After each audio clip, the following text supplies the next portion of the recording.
Hey Greg, how are you, my friend? Ian, I am blessed of the Lord and highly favored. This is what my wife would say. And my response is I'm spiced and highly flavored. Thank you so very much for having me on your podcast. Um, I'm excited to be here. Great, great. It's always a good start, my friend. So, Greg, just before we kind of get into it, I'll pick a few questions and try and understand who you are. Can you just give a quick overview, short and punchy around, what you're doing today, what you're all about now? Certainly. Now, it's taken me, well, I'm 71 years old, and I fully realize that uh, my parents and my wife Lynn's parents have all gone on to their eternal destinies. So we are the elders now in our family units. Um, it's become increasingly important for me to,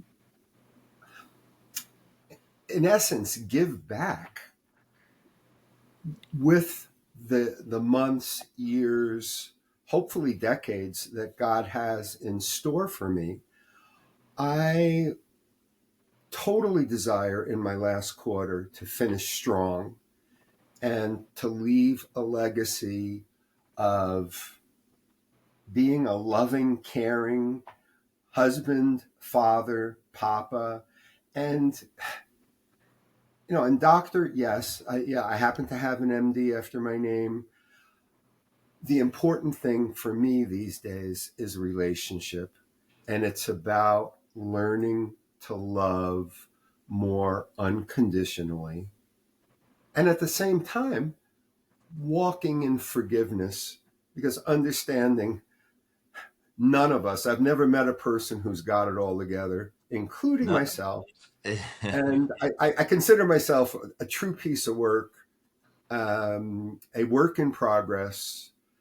Thank God, I know I'm comfortable with letting God direct me, and that's a battle. Even that's a struggle. But I ask God on a daily basis to help me do the right thing. Beautiful. So you're now at a position coming into, as you call it, the final quarter. You want to give back. We'll get into understanding your kind of journey so far. Mhm. And I think that's a really important, as human beings. And you touched on there, I always say we're perfectly imperfect. That's how we're designed as human beings. I You love know, that. yeah, we have to learn from our mistakes, and that's what it's all about. This is where the biggest growth comes. So, okay, my friend. So, take me back to little Greg. I want to understand kind of what's made the man sitting in front of me today. So, if we can kind of just go through from your childhood and let's see where this weaves us. Well, Ian, I had a what I would call a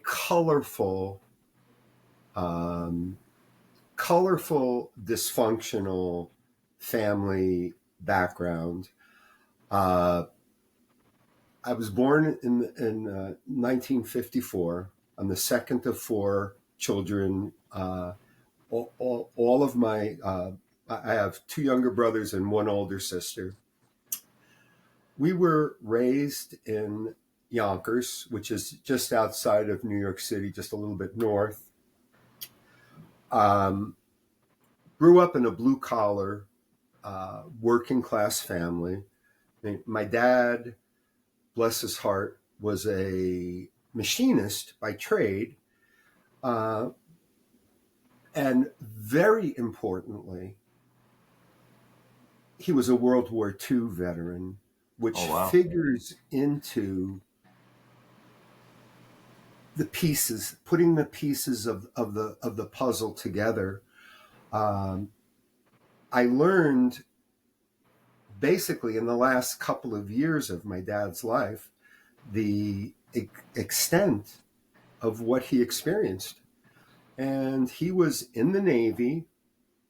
He was on a LST, which is a landing ships and tanks for the United States Navy, was at D-Day, at Omaha Beach, Wow.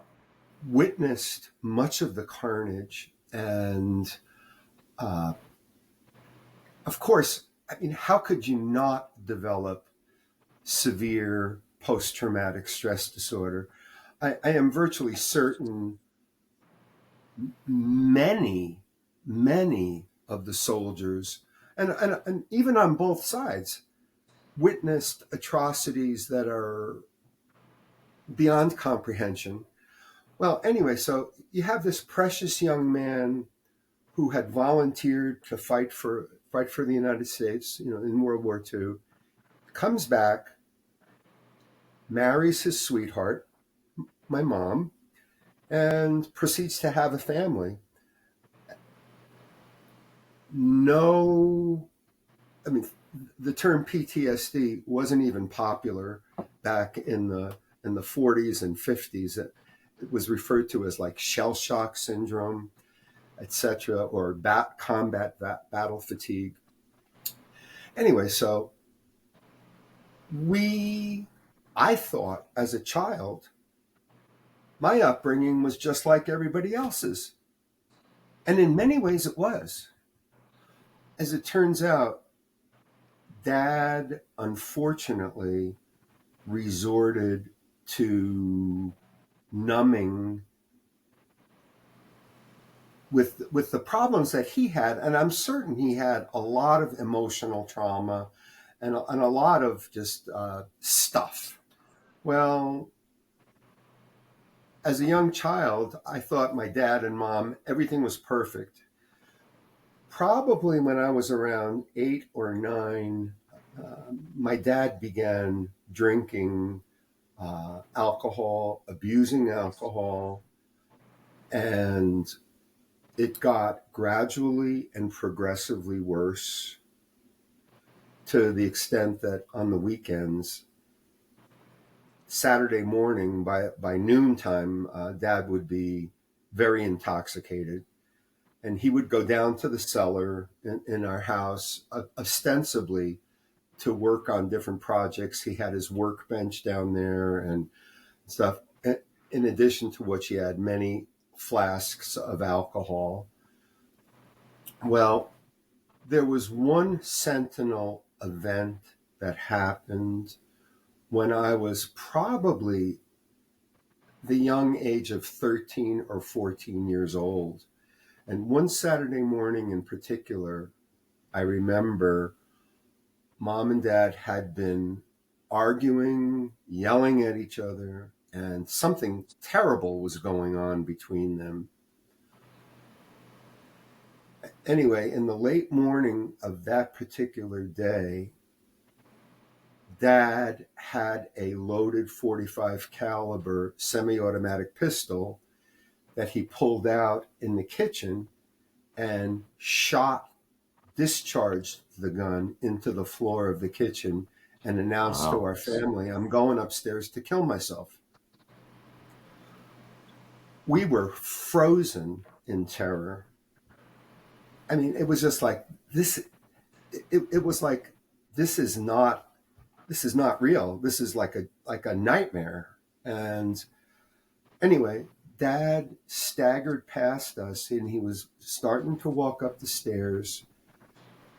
And I'm going to pull God into this because I am certain God inspired us to charge at Dad as a group. And we successfully got him to the ground, and I wrestled the loaded 45 caliber gun out of his right hand. Basically, God allowed us to save a precious life. I am certain that event, if not others, inoculated all of us with additional post-traumatic stress disorder, and it was How old were terrifying. you? How old were you then, Greg? Probably 13 or 14. Yeah, it's a lot to go through at that age, right? and a hell of a lot. And now, what I'm not looking for is sympathy or empathy, because look, I happen to know so many people. If you get to know each person's individual story, all of us have had our uh, our difficulties, our challenges, um, issues. Call it what you will. In my particular case, I was very, very fortunate in that I happened to have probably a little above average intelligence. I was able to concentrate and excel in my studies at school. And that was my method, or that was my position in the family to obtain what love, what conditional love there was to go around. And so I was, quote, the good boy, in many ways, the healthy one. Um, in fact, as I got into my teen years, I began to ponder, okay, what am I going to do with my life? And I read this book called The Making of a Psychiatrist. And Ian, I have to tell you, it was like, this is my calling. This is my destiny. I knew that in my heart. I just didn't know the why, WHY, behind that. And I found out years later. But anyway, as it turns out, I was accepted into medical school, and I was destined to become a psychiatrist, and I was going to be really, really good and help a lot of people. And open parenthesis, especially my family, which is really what my heart's desire was, to heal myself and to heal and to help my family heal. Well, it turns out in the third year of medical school, I was assigned a rotation, a clinical clerkship in psychiatry, and I was on a locked psychiatric ward. One weekend, a patient committed suicide on the locked ward. And Ian, I swear to you, a switch went off when I got into my rotation on that following Monday, and I said, this is not for me. This is not my calling. And so I was left. What am I going to do? I mean, what really in medicine am I meant to do? Anyway, as it turns out, I'm one of these kind of science guys who loved anatomy, and I loved pathology. And one we had one day we had a very dynamic professor who was a diagnostic radiologist uh, give us a couple of lectures about diagnostic radiology. And again, I mentioned that the switch went off. Well, the switch went back on, and I realized this is what I'm meant to do. And I have to say, I never looked back. I had a very successful career in medicine. I was arguably one of the top diagnostic radiologists. I was really in very many ways an artist within medicine, and I thoroughly enjoyed that as one of the accomplishments in my life. So if I could just pause on that 1 second, because I think that's an Yes, sir. important point. You touched on, almost, this light coming on, this light bulb coming on, feeling, switch coming on, saying this is for me. It feels like that purpose, that calling. And what I'm finding the work I'm doing, there's a lot of lost men out there Yes. who don't have that, and then they just wandering around in the dark. They feel lost. Couple of things. Why do you think you are so in tune to that? And is there any advice that you could give to any struggling men out there of how they could, you know, calm this to be able to maybe allow that to come through? Well, I do have to say, one of the anchors in my life has been my faith walk. And I can't underestimate how important that is. Um, there's a lot of ways to describe. One thing that goes through my head is if you don't believe in something, you'll fall for anything. I'm paraphrasing it, but Yeah, yeah. the sum total, Ian, of what I have lived through, both in my regular secular life and also in my medical career, as well as personally in my marriage and in raising my family, this whole business doesn't make sense without acknowledging a creator. And I've been, it's so hard to articulate, but I just want the men and if they're women out there, I want them to realize, okay, life is important. Each of us has a special purpose and meaning in this life. Now, how does one go about unraveling and making friends with that? What I have found helpful is turning to God, for one thing, turning my problems and situations over to praying, and also embracing the notion of having a community, like a community that you can worship with, the support of church, be it a Catholic church, Christian, temple, whatever your faith walk is. I have met people who claim that they are atheists, and I have to say, to me, that must take a lot more work to deny the presence of a creator, because there's so much evidence out there. I mean, just even the whole birth process. I was an expert in ultrasound, and I've seen all stages of growth and development. I've also seen many situations that have not turned out, favorably, but just the entire thing.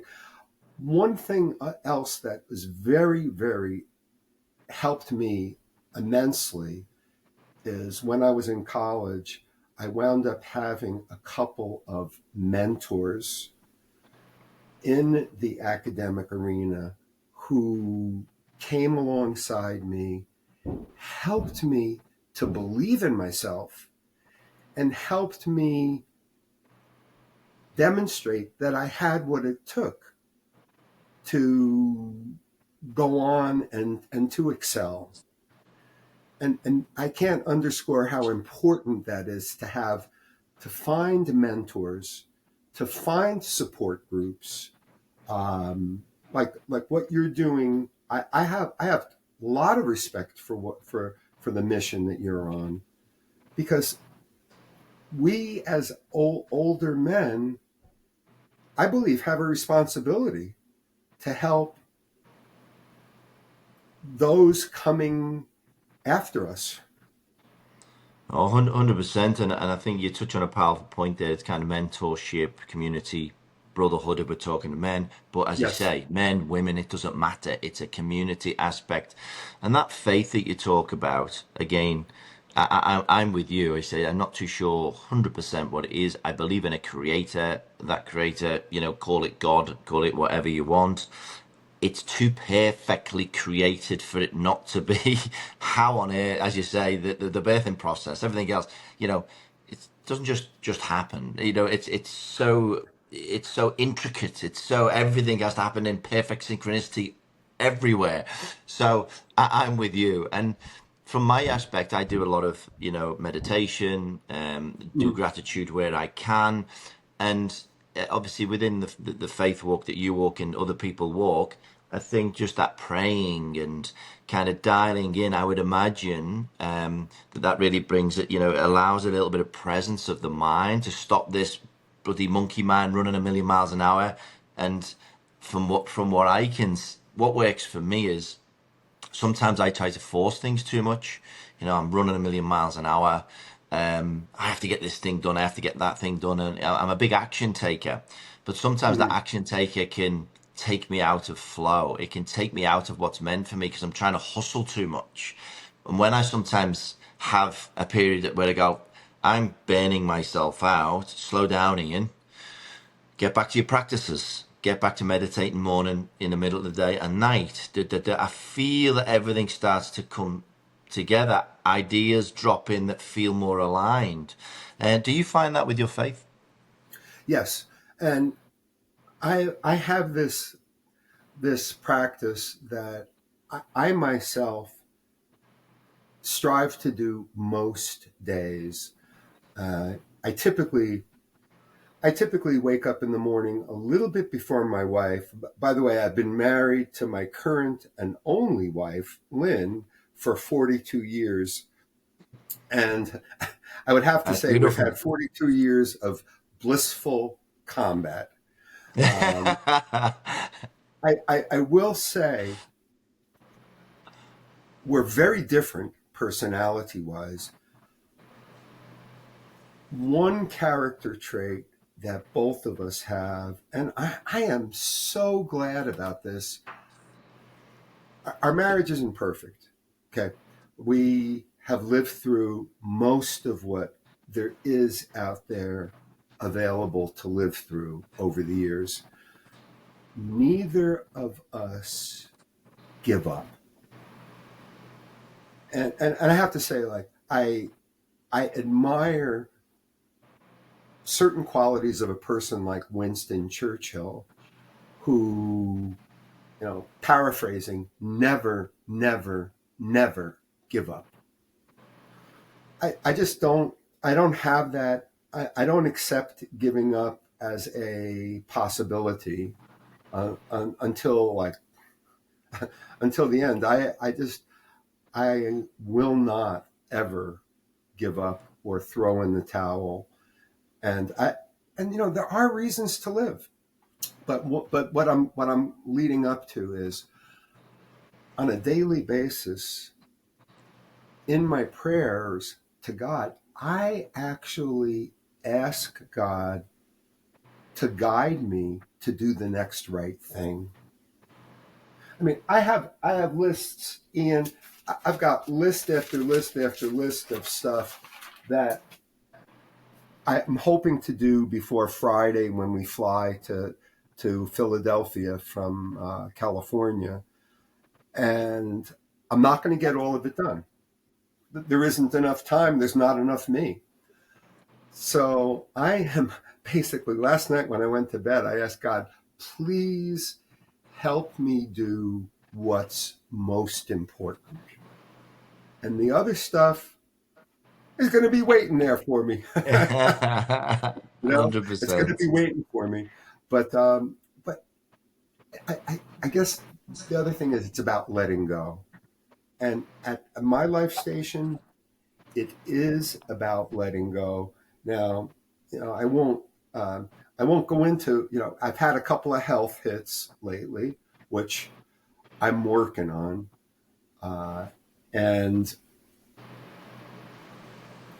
both of us have, at age 71, I mean, there are things happen, but the important thing is to hang in there and keep on the path.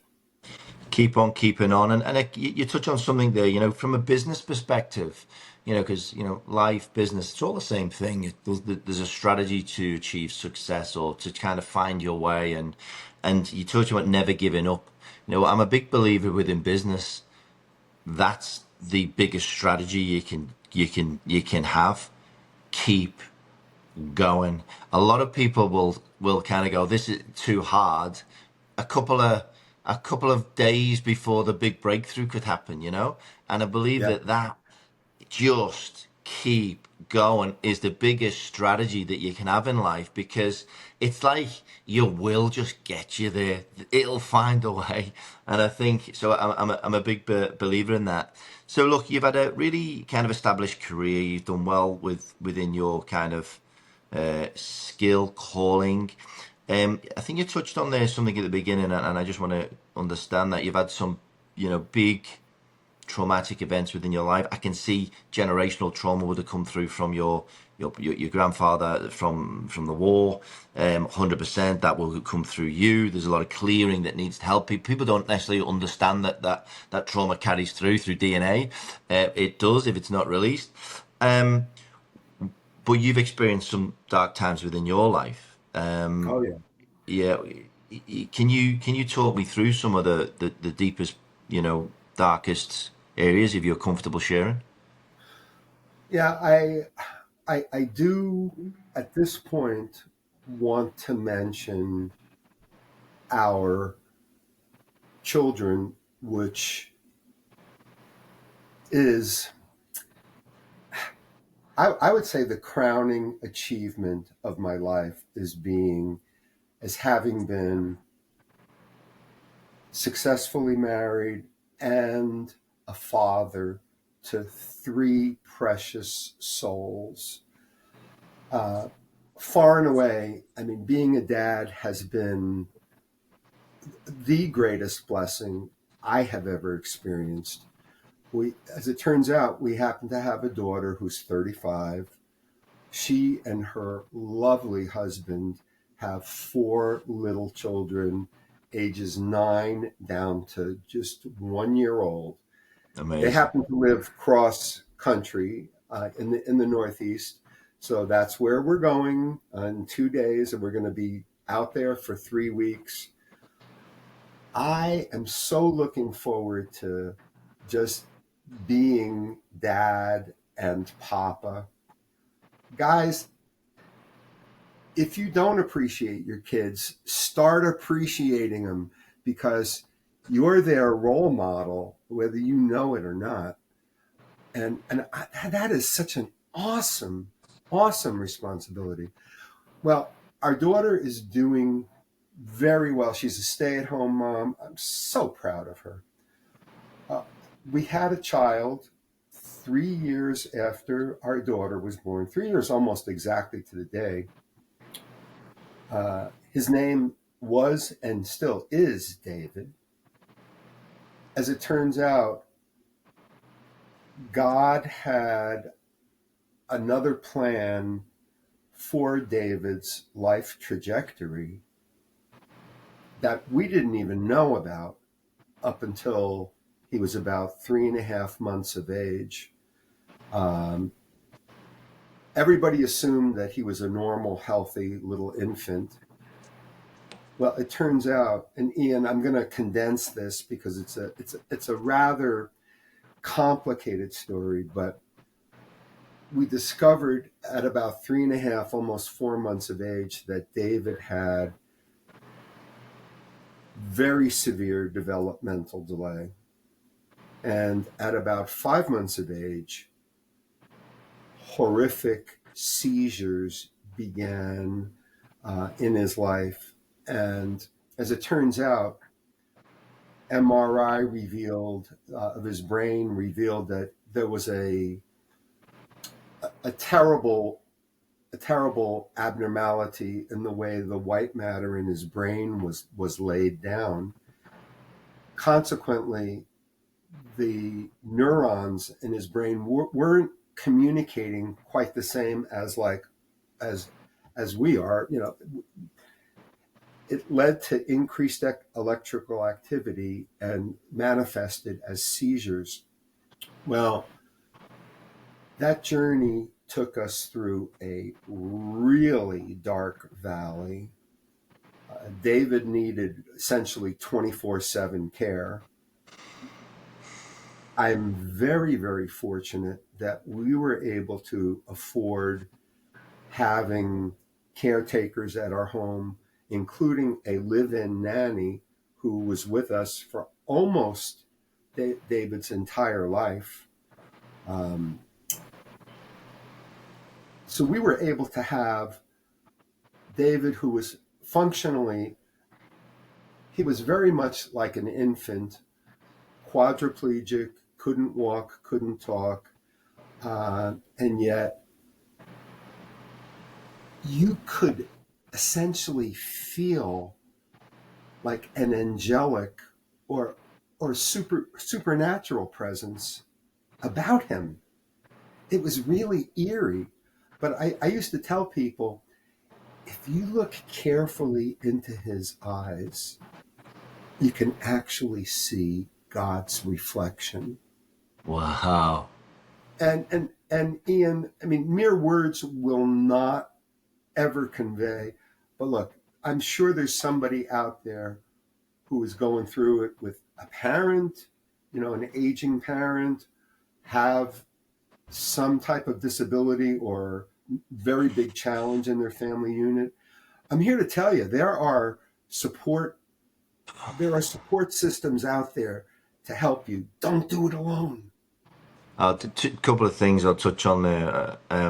Just because you've opened something up, I'm currently going through. My father has got severe Alzheimer's and Mhm. also MDS, and it looks like he's at the end of his journey here. It's coming close to an Yeah, end, and I'm over in Australia. My mum and dad live in Liverpool. My mum's really been struggling. She's been trying to take care of him for the last 2 months at home. It's gotten really bad. He's now sure. not himself. Gets a little bit physical here and there. He's just, I can be on the phone to him and he'll can come through like 60 seconds. He comes through. And I'm like, so I'll joke around with him. Hey, Dad, remember when we used to play football together? Remember? And he'll come through, but then he goes back again. Yeah. And so I understand how, horrible and how different for a parent for sure, but how kind of, useless and stuff you feel. All I can do is try and support my mum from over here.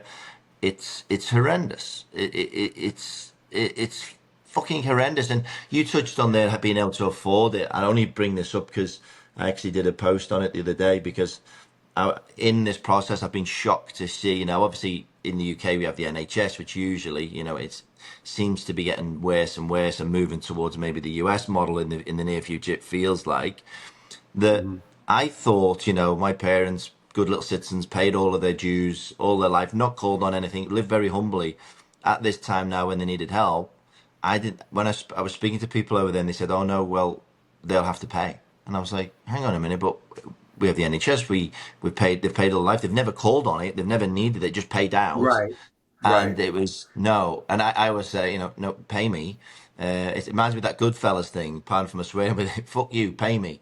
And yeah, and it was just, and then to the point I said, well, what happens when if they have any money and it runs out, or if I look after them, they have some money and it runs out, and they said, well, oh, they can continue care, but if they've got a house, we'll just tote that up and then we can take that out of the house. And I was like, they get us all the way through, and then on the way out, when you know when they need it the most, we're going to find a way to rinse it out of them on the way out, Yeah. and that Kick them in really. the ass. Kick them in the ass on the Oh, way out. yeah, exactly. Horrendous. I just wanted to share that because that's something that I'm going through at the moment. But back Yeah. to so how long you've touched on there that it feels like your son David may not be with us here now. How long did this go on for?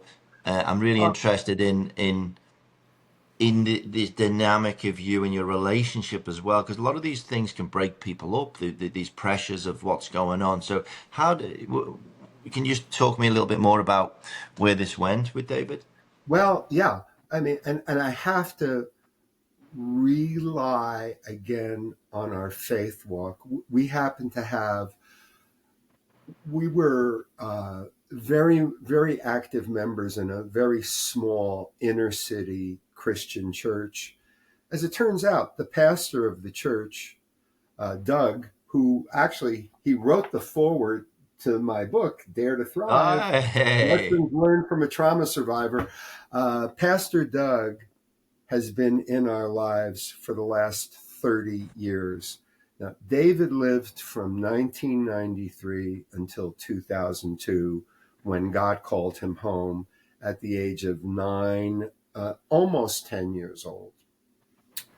Yeah, his mission was complete.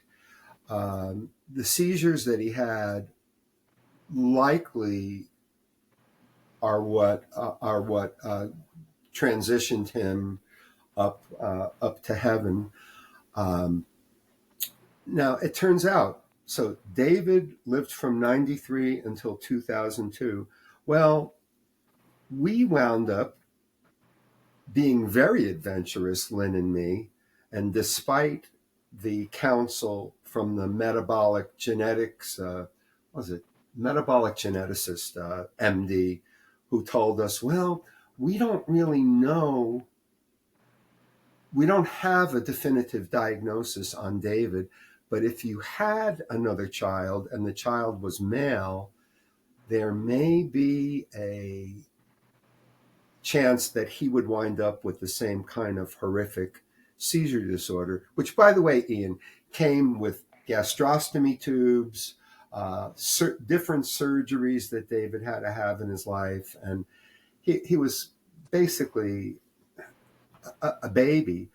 But he also, I believe he understood, he knew some of what was going on. How much? I don't know, but I will find out when I'm privileged to be reunited with him in spirit, um, in heaven, whatever heaven is or whatever the spirit realm winds up being, I'm certain he's there. Uh, but 100%. anyway, so we still had another child, and we had a child in 1997. His name is Sammy. I'll tell you, if you ever want a treat, all you got to do is Google Sam Linkowski. He is a consummate entertainer. He graduated UCLA School of Theater, Film, and Television with a degree in musical theater. He teaches voice. Both he and his older sister have just almost supernatural empathy and compassion and love that they emanate. And I have to say, having had David, God allowed us to have that precious soul for almost 10 years, made our lives immeasurably better. I don't want to skip over the pain and suffering we went through, because we went through a hell of a lot. I mean, it was one bitch of a journey. Our spiritual walk helped save us dramatically, and also our grit, and realize, okay, like you, I mean, you're not giving up on your dad and your mom. It's not in your DNA. It's not in my DNA either. So I'm just going to continue on and do my best to leave to leave something positive here for the next generations. 100%. And thank you for sharing. I appreciate that.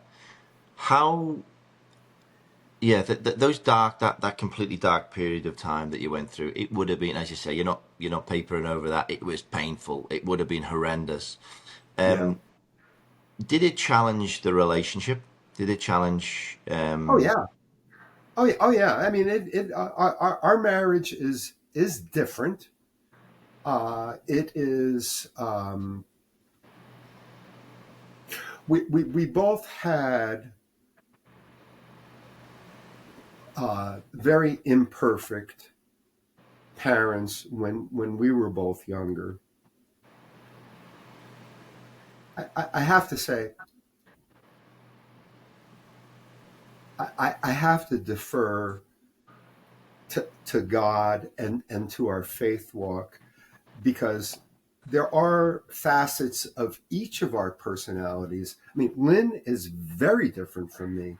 She's much more contemplative. In fact, she is a psychiatrist and she still is practicing part time.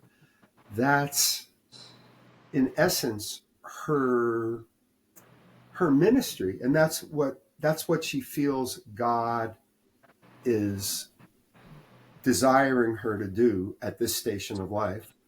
I mean, and from as for me, I am appearing on podcasts. I'm taking care of the house and all the rest of the stuff. But this, even being on podcast, is helping me uh, find meaning, find meaning and continue purpose. Yeah. So, because the reason I ask that is because being a father, being a mother is one of the most beautiful and rewarding. I'm not. I'm by proxy. My partner has two children, so I'm around that and stuff. But Mhm. by so I can only talk from a what I can see rather than from what I can Sure. feel. Now, it's one of the biggest rewarding things you spoke about, what biggest blessings, stuff like that. But it brings a lot of challenges for all parents out there. What you've been through is obviously, everybody's greatest pain is their greatest pain, but yours is particularly great. For want of a better phrase, it's you've gone to the top. So, what was what would your biggest advice be for people go out there, men, women, who do have challenges, and they have challenges in relationships that can be accentuated with children, problems with children, lack of sleep, all the stuff that goes with that.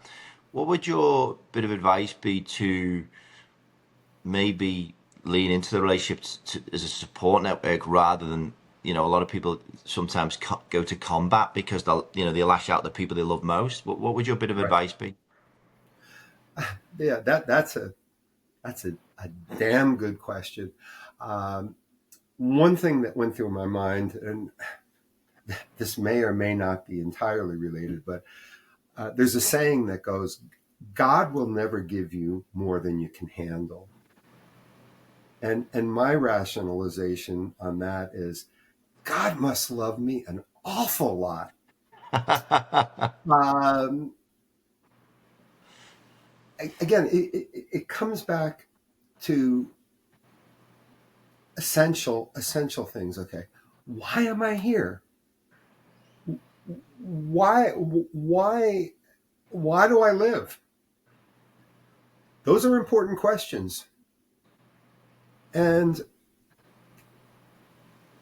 my hope in my own life personally is that through my behavior, through my words, through my actions,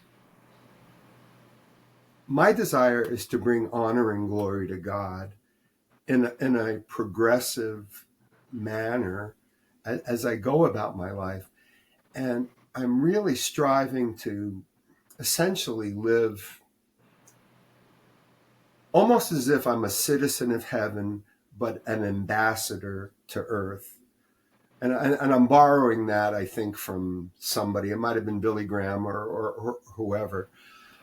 But I'm here to tell you, Ian, and to tell your audience that life it's temporary. And whether you live to be 100, or you die as a child or somewhere in between,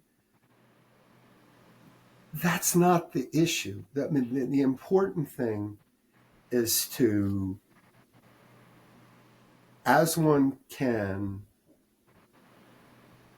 do the best job you can with what God's given you, and hopefully mirror that out for other people. And I don't know. I don't even know if I've answered really your Well, question, well, but well, well, kind of, because what you're talking about is you're saying basically be your best to be the best human being that you can be. I talk around, or I think nowadays, we talk about God and, honoring God, honoring yourself is honoring God. We are all part, I feel, we're all droplets of the same ocean. I talk around consciousness, God, Mhm. created, we are all the same. And once we honor ourselves and be the best human being we can be, we're adding to the collective consciousness, the collective healing. And so if you can do that through your most difficult times by honoring yourself too, and I believe that we have a unique kind of code. I look at everything as coding, a success equation in humanity. And, at its very essence, I believe that, there's an equation which is, are the words I'm about to speak or the actions I'm about to take going to intentionally harm others? And if the answer to that is yes, then we have to stop. That's going against humanity. Absolutely. That's going against our very, very at a granular level, at our essence, we go against the collective.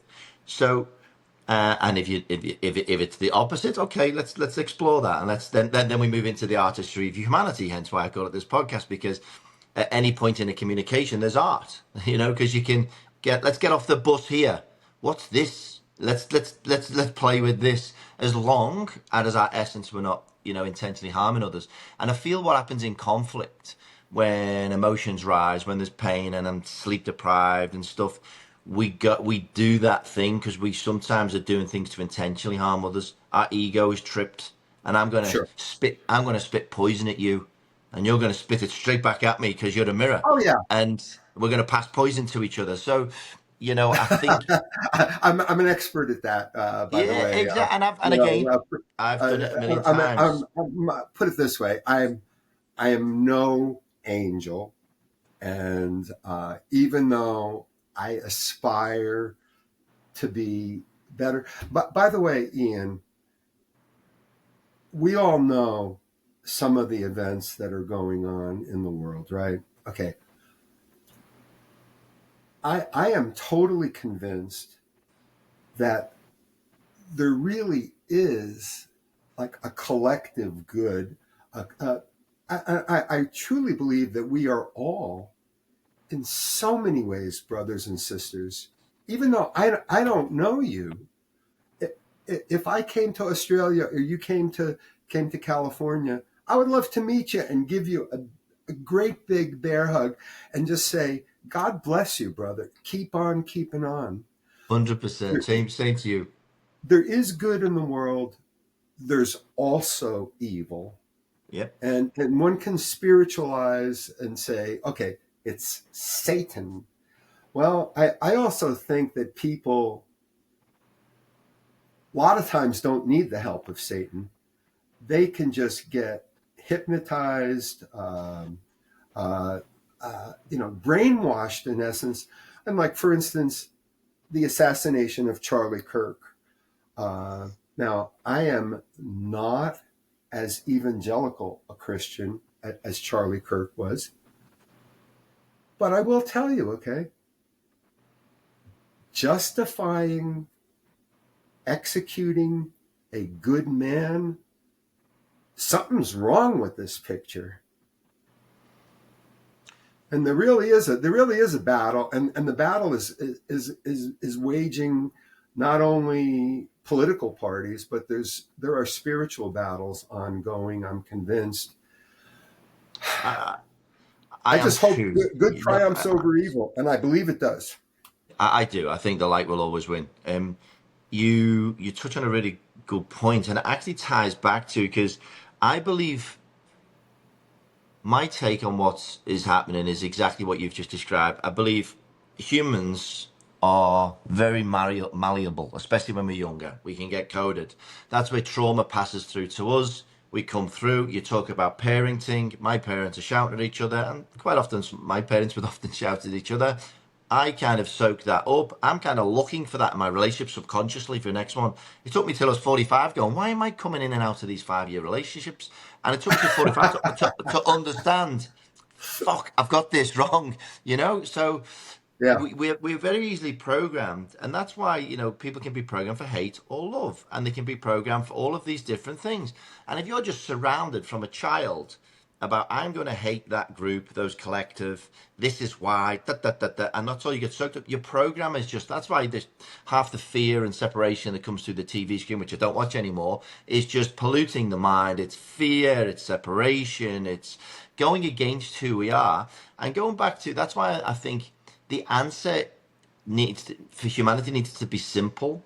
And I believe that at that essence, the equation of art, if everybody today went, okay, there's something, if you could code a virus, a good virus that went through all of humanity, said, we only act if these words we're about to speak or the action about to take are not going to intentionally harm others. Like that, the whole world would change. Everything would Oh, change because we couldn't, we would, and that's going because that equation is working for the collective good. They talk about AI, and the worry about AI is they're not going to go against if they become sentient. They're not going to go against. They're going to want to self-preserve. They're going to act as this collective kind of consciousness, for want of a better word. What we're doing is we're not acting as a collective consciousness. We're acting the opposite. It's like there's a computer virus programmed in us to self-destruct. And we've forgot this simple equation at its essence. So I 100% believe in what you're talking about. I believe there is this kind of, almost good, light and darkness. And I don't believe a lot of the people in the dark actually understand how they're operating. If you go back from a faith perspective, forgive them for they know what they do. I think there's an element of that because they've been programmed in a certain way, if that makes sense. yeah. And we are. There's so much going on in the world today, but I can tell you that one positive thing that I have taken from even from the events that have happened in the last couple of months, I realize, okay, I my voice counts. I matter. And again, if I can help one person in your audience, and it's not even look, buy my book, great. I mean, my book sales are pretty dismal. Um, my message is what I want to leave. And I am here to tell you that God is real, and all you got to do is just get to know me. And I would share my stuff with you. And if we sync, I'd even partner with you along on the journey. Because look, hey, this is who I am. And by the way, not everybody resonates with who I am. My mother had a really great saying that she coined, and her saying was, "A little bit of Greg goes a long way." And I'm wearing that proudly. Good on you, brother. Um, what would you say is your biggest piece of advice for um, people out there today? You talk about, from your book, whether it's a highlight from your book. And what did you say that book was called again? Just flash that up. It's entitled "Dare to Thrive: And lessons Lessons learned. Learned from a Trauma Survivor." Okay.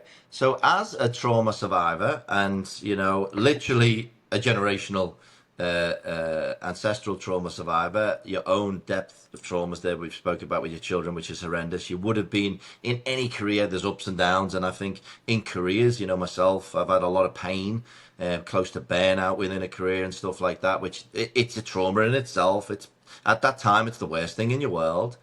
What's your primary go-to that can help people through these times? Yeah.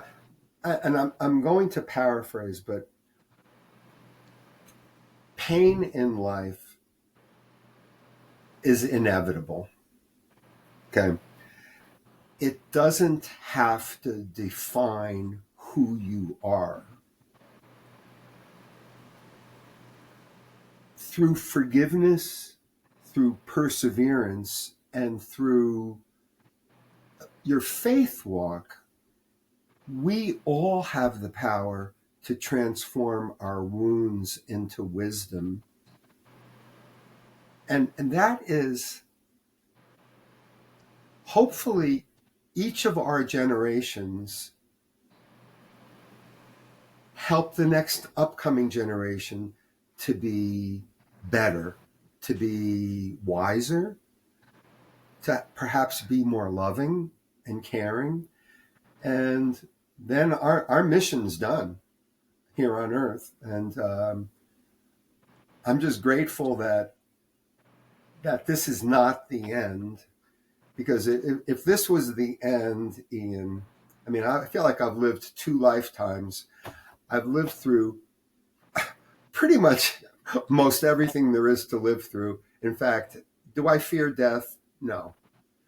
Um, the thing that I don't want to do is wind up being irrelevant and being.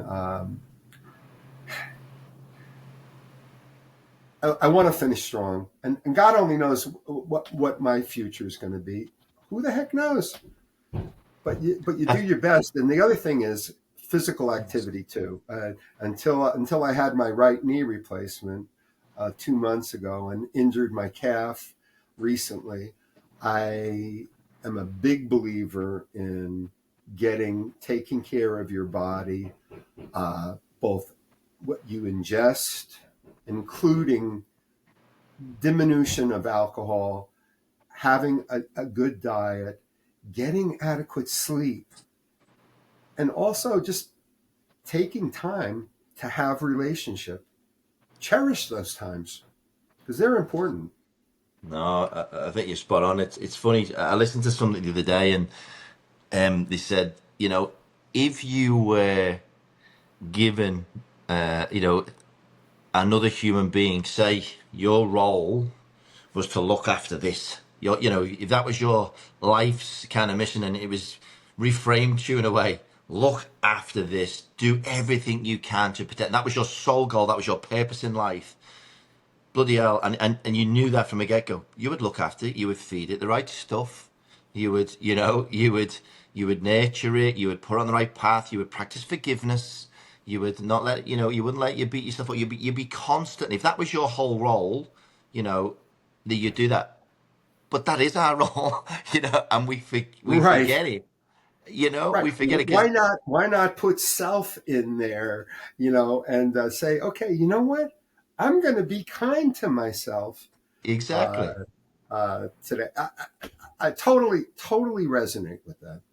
Yeah, because we forget about ourselves in amongst all the daily stuff. We're searching for the career, the money, the relationship, the kids. We put all of our, life force externally, and sometimes we forget about ourselves. And if you look at the 5 pillars of fulfillment, and I would invite you to join the app and have a play yourself. Um, one of the pillars is health and fitness, but there is internal work, love and relationships, social connections, and work and life flow. The 5 pillars of human fulfillment. And we ask ourselves questions in amongst there. But I always say if somebody, it's so important when someone's going through some dark times that you've got at least one solid pillar. And I always say the easiest one to go to usually is health and fitness, because usually, it doesn't involve other people. It doesn't involve having a relationship, so you've got to have the deep discussion. You've got to meet that person. Is that person right? You might need to exit relationship. All these things are complex. Work and life flow. I've got bosses to deal with. This, that, and the other. I might need to make moves to find yourself. Usually, health and fitness is, moving more, eating better, and protecting this vessel. Inner work you can do, but a lot of people, again, praying, gratitude, things. A lot of a lot of men I work with, still before they start working with me, there's still this woo woo element to stuff, and they don't realize all you're doing is connecting to yourself. You've never connected to yourself. You're constantly running away from yourself. You're chasing all this external, and you've got this little shadow behind you going, "I'm here." I ain't going anywhere. And Yeah. that's what the inner work is. But I think it's much more palatable and easy for people to grasp what you've just said. Health and fitness. Look after your body. Look after your vessel. You only get one vessel in this lifetime. So I think that's a really good point to make. So just to kind of wrap it up, you talk about, you've spoken about relationships. You give a really good kind of overview there of what people should, you know, take away from your life lessons. You touched on relationships. You touched about the importance of mentors in your life. And again, not a lot of people, I think in this day and age, there's a massive disconnection. Social media disconnected the world. One of my biggest passions, and I've spoken about this exhaustion, about the rise in suicidality rates. I've spoken about the age. It's the leading cause of death for men between 15 to 45 is suicide, and that blew my mind when I understood that, because I'm like, not diseases, not this, not that. I just that goes against the grain of humanity, and it's dropping, because social media is creating increased anxiety. And I just looked at I was listening to something yesterday from a doctor, where they said the earlier you give children iPhones is the earlier they will develop severe anxiety, mental health issues, stuff like that, and suicidality.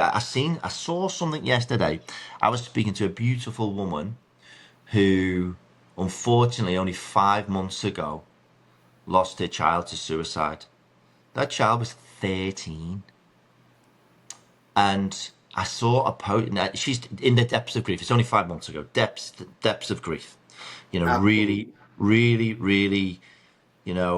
My heart goes out to her. She's in the eye of the storm, and I send her all my best wishes and prayers that she comes out of it strong, and learns those lessons.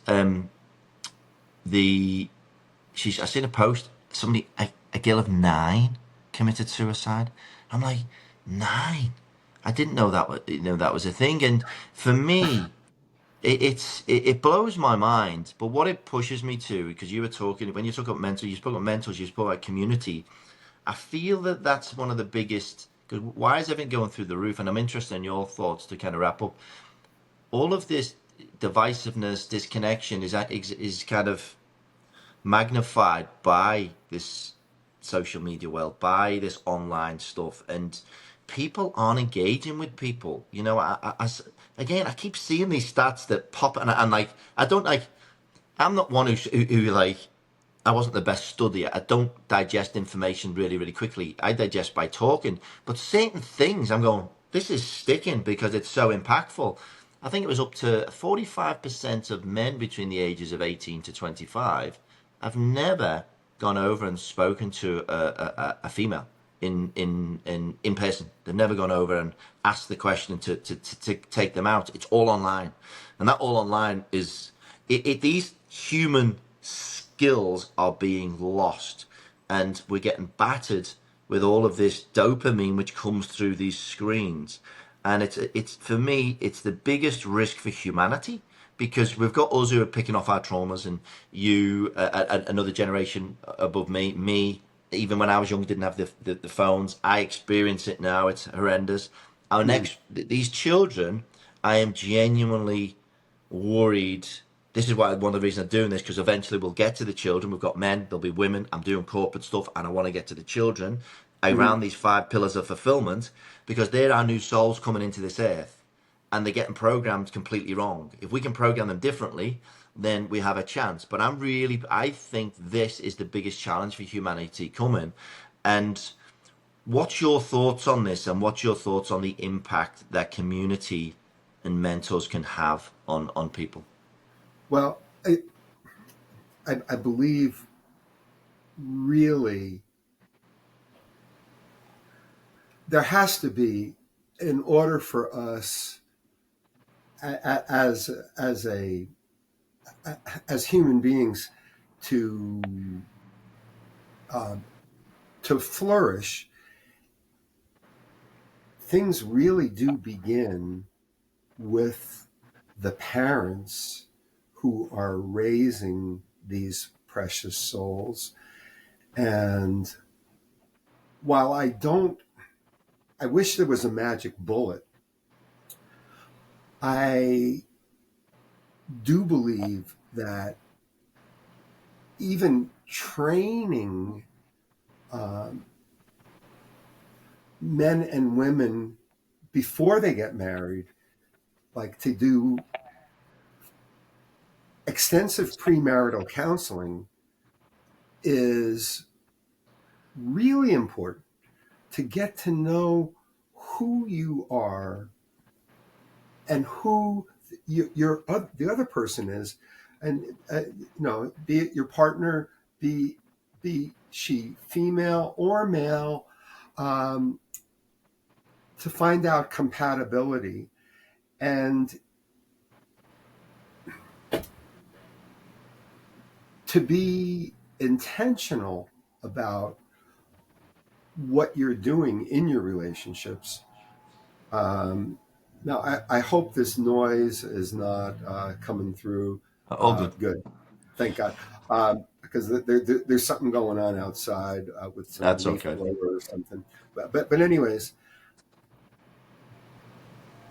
I think that there are so many families, and particularly, I mean, it's very evident in minorities where there are single family homes. I think this is so important to have a nourishing upbringing. And I think a lot more attention deserves to be put in that fashion. But of course, you realize, and I realize, you can't force people to grow up. But I think that more awareness to the family is critical, and Oh, to what happens and what doesn't happen, particularly with kids who are at risk, and there are a lot of them, which is, I mean, one reason why people, young boys and girls, wind up falling into gangs, because they want community, they want relationship, and it's up to the parents to shoulder that responsibility. I mean, it has to start from somewhere, and yeah. and and 100. Yeah. and the role of parents and relatives is pivotal in the Yeah. whole process. Couldn't agree more. Couldn't agree more. Okay. Well, look, let's kind of wrap it up. There's anything else you would like to share before we wrap it up, Greg? Just may God bless all the people, and may God bless you amazingly in what you're doing, because I truly believe that it is adding to our collective consciousness and hopefully help elevating uh, all of us. And I totally applaud what you're doing, Ian. Well, thank you, brother. And I applaud what you're doing, Greg. I applaud, you know, your work definitely is honoring David. Mm-hmm. And, I can see you're a beautiful human being. And you talk about this last quarter, you want to really, make a difference. And you're already doing that. Because as you say, just being prepared to be vulnerable, be real, share your voice. Not a lot of people do that. It takes courage to put yourself out there. I know I have to break through a few barriers just doing what I'm doing now. It's like, oh, I've got to do this social media stuff and do this thing, but I've got a message. It burns inside of me. I want to get it out there. I want to help. Yes. And collectively, more of us do this. We go back to that thing at our essence. What are we talking about? The words we're about to speak or the actions we're about to take they're not meant to cause harm. That on the opposite, we're meant to bring love, unity, get rid of this division. So I think more people like us step up and break through those barriers and have that courage, the better. So I appreciate you. Let's stay close after this, and yeah, see if there's anything else we can do in the future. I'm open to it, Ian. Thank you so very much. Have an amazing day.